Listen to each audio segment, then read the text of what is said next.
تحفہ دے کر بھیجنا ہے۔ نمبر 2 اچھے اخلاق کے ساتھ روانہ کرنا ہے۔ جب بھی کسی عورت کو طلاق ہو، طلاق دینے کا شریعت میں طریقہ موجود ہے۔ ہمارے ہاں ایک آدمی بھی نظر نہیں آتا جو سنت کے مطابق طلاق دیتا ہو، یعنی جیسے اللہ کے رسول علیہ السلام نے طلاق دینے کا طریقہ بتایا ہے ایسے طلاق دیتا ہو کوئی بندہ نہیں ملتا۔ میں نے اپنی زندگی میں صرف ایک بندہ دیکھا ہے جس نے ہم سے مسئلہ پوچھا تھا، بلکہ اب 2 ہو چکے ہیں۔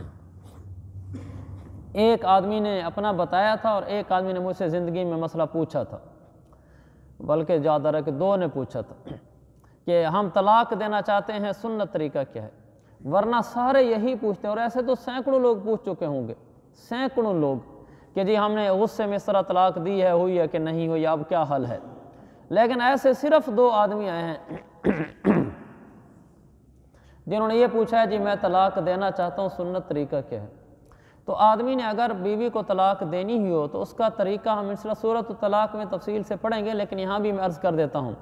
ایک تو صرف 1 طلاق دینی چاہیے، 3 طلاقیں نہیں دینی چاہیے۔ 3 طلاق دینا بیوی کو گناہ ہے، طلاق ہو جاتی ہے لیکن گناہ ہوتا ہے۔ 3 طلاق دینا گناہ ہے، 3 طلاق دینا گناہ ہے۔ ایک ہی طلاق، یعنی اکٹھے جو 3 طلاق دے دیتے ہیں یہ بالکل گناہ ہے۔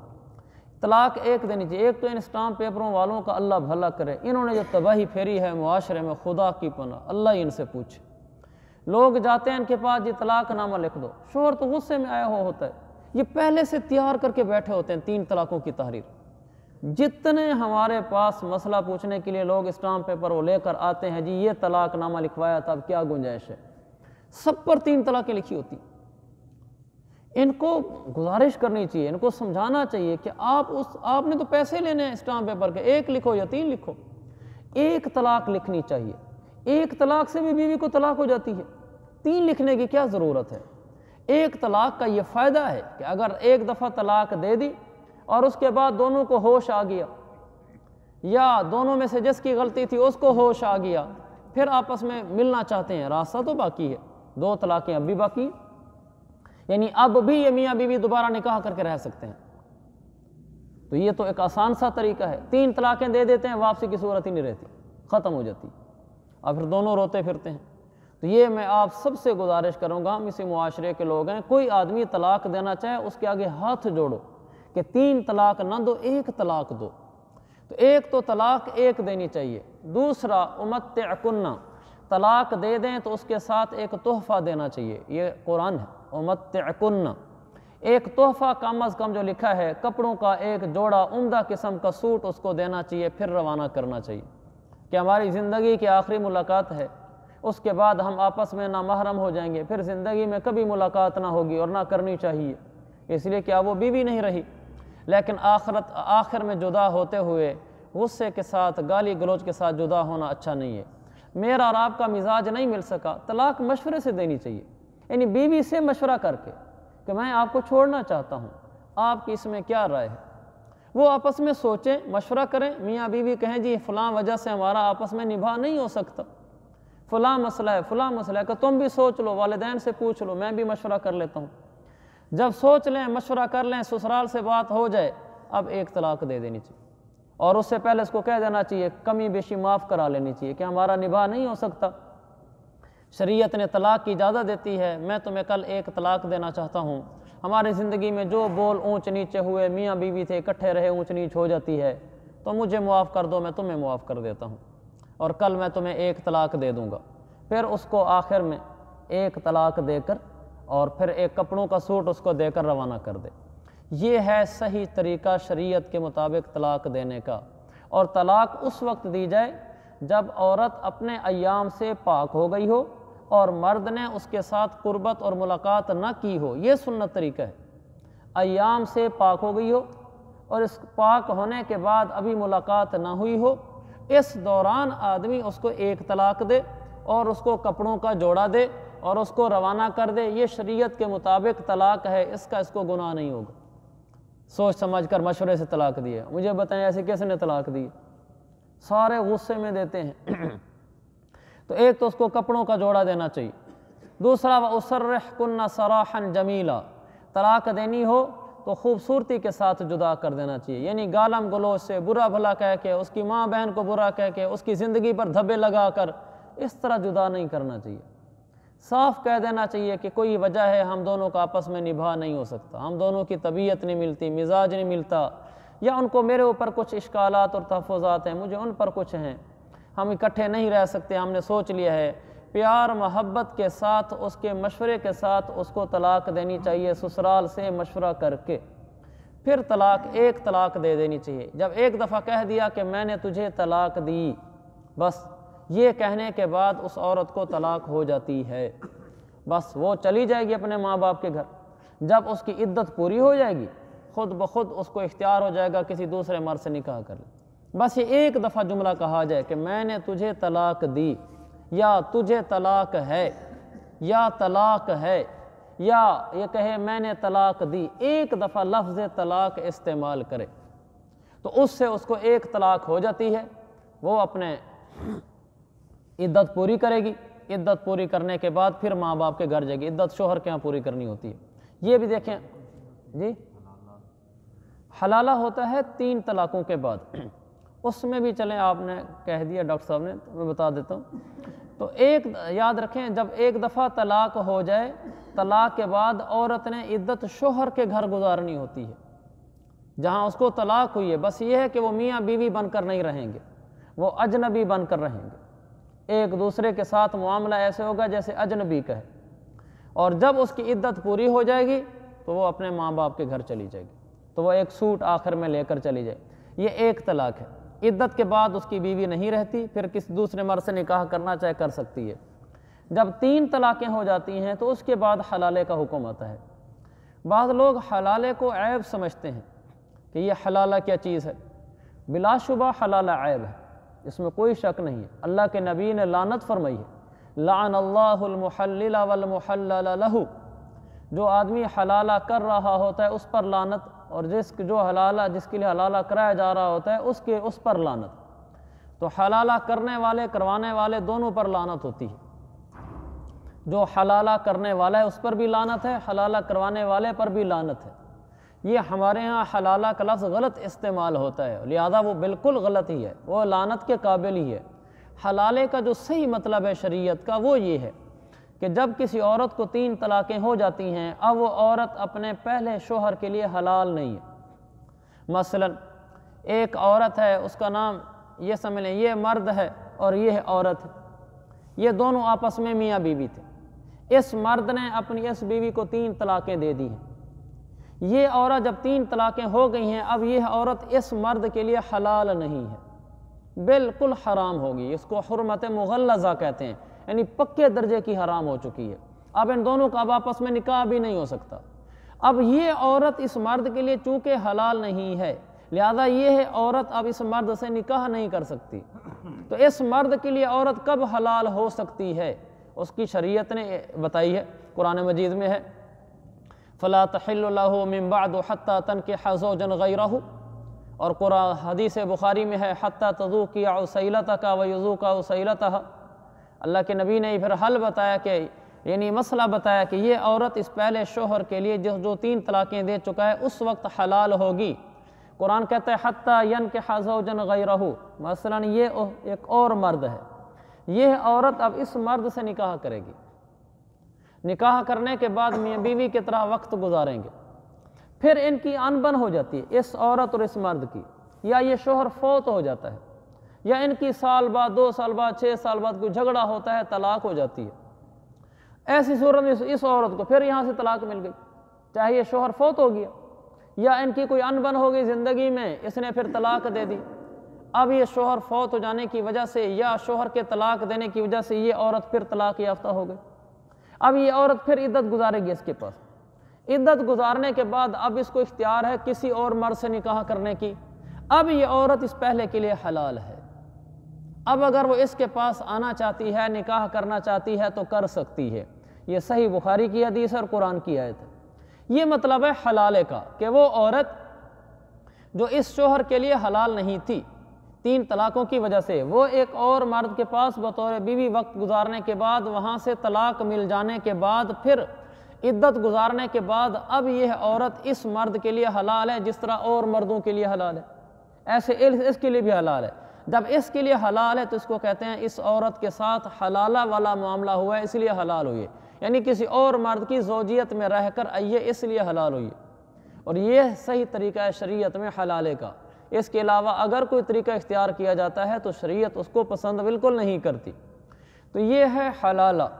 تو میں عرض کر رہا تھا کہ طلاق ایک دینی ہوتی ہے اور پھر اس کو کپڑوں کا جوڑا دینا ہوتا ہے اور مشورے سے دینی ہوتی ہے، اور آخر میں معافی تلافی کر کے پیار محبت سے اس کو روانہ کرنا ہوتا ہے۔ یہ شریعت نے طلاق کے اصول بتائے ہیں۔ جی اگر ایک طلاق دی ہے تو اس میں لفظ دیکھے جاتے ہیں کیا کہا ہے۔ اگر اس نے یہ لفظ کہے ہیں جس میں لفظ طلاق آتا ہے، جیسے اس نے کہا میں نے تو یہ طلاق دی، طلاق دیتا ہوں، طلاق، اس طرح کوئی لفظ کہا، تو پھر اس مرد کو رجوع کا اختیار ہوتا ہے۔ رجوع کا اختیار یہ ہے جب کسی مرد نے اپنی بیوی کو لفظ طلاق ایک مرتبہ استعمال کر دیا اور اس کے ساتھ اور الفاظ نہیں کہے، اور نہ کہے پھر فارغ ہو جا، تو فارغ ہے، تو آزاد ہے، تو دفع ہو جا، بس ایک دفعہ لفظ طلاق کہے۔ جب ایک دفعہ لفظ طلاق کہہ دیا تو اس عورت کو ایک طلاق ہو گئی۔ اس کا بہت بڑا فائدہ ہے اس لفظ طلاق کو ایک دفعہ استعمال کرنے کا، کہ یہ مرد اپنی اس بیوی سے عدت کے دوران رجوع کرنا چاہے رجوع کر سکتا ہے۔ رجوع کا مطلب یہ ہوتا ہے عدت عورت گزار رہی ہے، یعنی عورت کو اگر ایام آتے ہیں تو 3 دفعہ ابھی ایام نہ آئے ہوں، اور اگر حمل کے ساتھ ہے تو جب تک بچہ پیدا نہ ہو جائے، جب تک وہ عدت میں گزر رہی ہے، مثلا اس کے بھی 3 دفعہ ایام نہیں گزرے اور مرد نے کہہ دیا کہ میں نے تجھے دوبارہ اپنی بیوی بنا لیا، یہ کہنے کے بعد تو وہ عورت اس کی بیوی بن جاتی ہے، یہ رجوع ہے۔ وہ اپنی بیوی کو کہے کہ میں نے تمہیں دوبارہ اپنی بیوی بنا لیا، حتیٰ کہ عورت کی غیر موجودگی میں بھی اگر 2 گواہوں کے سامنے کہہ دے کہ میں نے اپنی بیوی عائشہ کو دوبارہ اپنی بیوی بنا لیا، تو بھی وہ عورت اس کی بیوی ہو گئی۔ اگر عدت کے دوران کہا ہے تو اب نکاح کی بھی ضرورت نہیں ہے، بس وہ اس کی بیوی ہو گئی ہے۔ اب صرف یہ ہے کہ چونکہ ایک طلاق دے چکا ہے، اس کو اب صرف مزید 2 طلاقوں کا اختیار ہے۔ اب اگر اس کو بیوی بنا کر لے کر آیا، پھر زندگی میں کبھی بھی 2 دفعہ طلاق دے دی، تو اب پچھلی 1 جمع 2، یہ اب ٹوٹل 3 ہو جائیں گی، یعنی پہلے 1 دفعہ دے چکا ہے، پھر اسی بیوی کو 2 طلاقیں اور دیتا ہے، تو وہ 2 پچھلی بھی ایک ساتھ شمار ہوگی۔ اب یہ 3 ہو گئی ہیں، 3 کے ساتھ وہ پکی حرام ہو گئی ہے، اب بغیر اسی شرعی حلالے کے واپس نہیں آ سکتی۔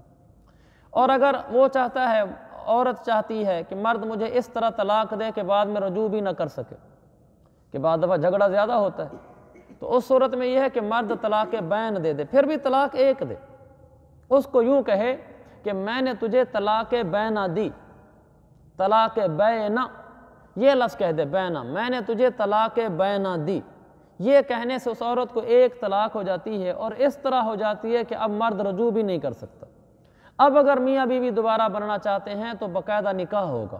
نکاح ہونے کے لیے عورت سے پوچھا جائے گا کہ دوبارہ اس مرد سے نکاح کرنا ہے کہ نہیں کرنا، اگر عورت راضی ہوگی تو نکاح ہوگا، عورت نہیں ہوگی تو نہیں ہوگا۔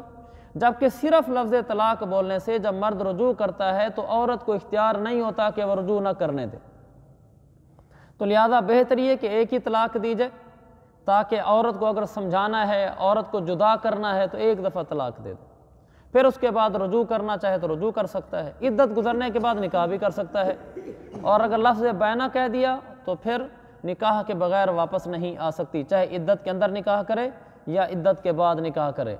تو میں سب سے گزارش کرتا ہوں، ہم سب بھی کمزور ہیں میرے سمیت، کبھی بھی غصے میں بیوی کے اوپر طلاق کا وار نہیں کرنا چاہیے۔ غصہ نکالنے کے اور 20 طریقے ہیں، طلاق نہیں دینی چاہیے۔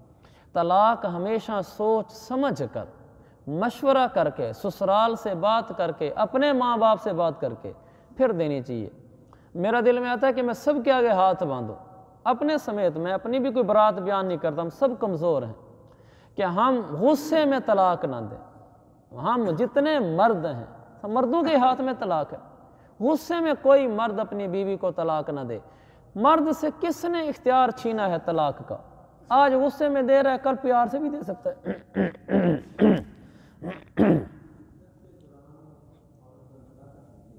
عدت کے دوران ہونے والا نکاح بالکل کل عدم ہوتا ہے، وہ نکاح ہوتا ہی نہیں ہے، وہ زنا ہوتا ہے۔ عدت میں بالکل نکاح نہیں ہوتا، عدت کے بعد نکاح ہوتا ہے، اور حمل کے دوران طلاق ہو جاتی ہے۔ یہ جو ہمارے ہاں مشہور ہے کہ حمل میں طلاق نہیں ہوتی، بالکل غلط مسئلہ ہے، قرآن کی آیت کے خلاف ہے، سورۃ الطلاق کے خلاف ہے۔ وَأُولَاتُ الْأَحْمَالِ أَجَلُهُنَّ أَن يَضَعْنَ حَمْلَهُنَّ، قرآن کہتا ہے کہ حمل والی عورتوں کو طلاق ہو جاتی ہے، لہذا یہ فرق نہیں پڑتا کہ حمل ہے یا نہیں ہے، اور اس سے بھی فرق نہیں پڑتا کہ عورت سن رہی ہے یا نہیں سن رہی۔ عورت نہیں سن رہی، مرد نے اکیلے بیٹھ کر غصے میں کہہ دیا بیوی کو طلاق دے دی، طلاق ہو گئی۔ مرد نے کاغذ پر لکھ کر دے دیا، عورت تک کاغذ نہیں پہنچا، اس کے باپ کے پاس پہنچا، بھائی کے پاس پہنچا، انہوں نے پھاڑ دیا، طلاق ہو گئی۔ میسج کر دیا مرد نے طلاق کا، اس نے میسج کیا کہ میں نے تجھے طلاق دی، طلاق ہو گئی، چاہے میسج اس کے پاس پہنچے چاہے نہ پہنچے، وہ پڑھے چاہے نہ پڑھے۔ طلاق کا اختیار مرد کے پاس ہوتا ہے، جب وہ طلاق دے دیتا ہے طلاق ہو جاتی ہے۔ عورت کو پتہ چلنا ضروری نہیں، عورت کے سامنے کہنا ضروری نہیں، بس عورت کو بتا دیا گیا کہ میں نے تجھے طلاق دے دی تھی اور اس نے دی تھی تو بس طلاق ہو گئی۔ یہ بہت نازک مسئلہ ہے، حساس مسئلہ ہے، کبھی بھی غصے میں طلاق نہیں دینی چاہیے۔ اللہ تعالیٰ ہم سب کو تحمل بردباری عطا فرمائے۔ جی ہاں، باقی ہے عدالت کے ذریعے سے طلاق لینا، اس میں تفصیل ہے کہ عدالت والی جو طلاق ہوتی ہے عورت کو لینی چاہیے نہیں لینی چاہیے۔ سب سے پہلی بات ہے کہ عورت کو طلاق لینی نہیں چاہیے بلا وجہ، شریعت نے اس کی حوصلہ شکنی کی ہے، اللہ کے نبی نے حوصلہ شکنی کی ہے، ان عورتوں کو وعیدیں سنی ہیں جو طلاقیں لیتی ہیں۔ اور اگر عورت طلاق لے لیتی ہے عدالت کے ذریعے سے تو وہ تحریر دیکھنی چاہیے کہ اس نے کیا دعویٰ دائر کیا ہے، آگے سے جج نے، قاضی نے، جج بولتے ہیں ہمارے، جج نے کیا ڈگری جاری کی ہے، اس کے الفاظ کیا ہیں، عبارت کیا ہے، وہ کسی مفتی صاحب کو اسی وقت دکھلا دینی چاہیے کہ یہ عورت کی طرف سے دعویٰ دائر ہوا ہے، یہ جج کی طرف سے ڈگری ہوئی ہے، وہ مفتی صاحب پڑھ کے بتائیں گے کہ ہاں یہ کیا دعویٰ دائر ہوا اور کیا ڈگری ہے، پھر اس کے مطابق وہ بتا دیں گے کہ طلاق ہوئی ہے یا نہیں ہوئی ہے۔ چلیں، اللہ تعالیٰ قرآن و حدیث کی تابع داری کی توفیق دے۔ دعا کر لیتے ہیں۔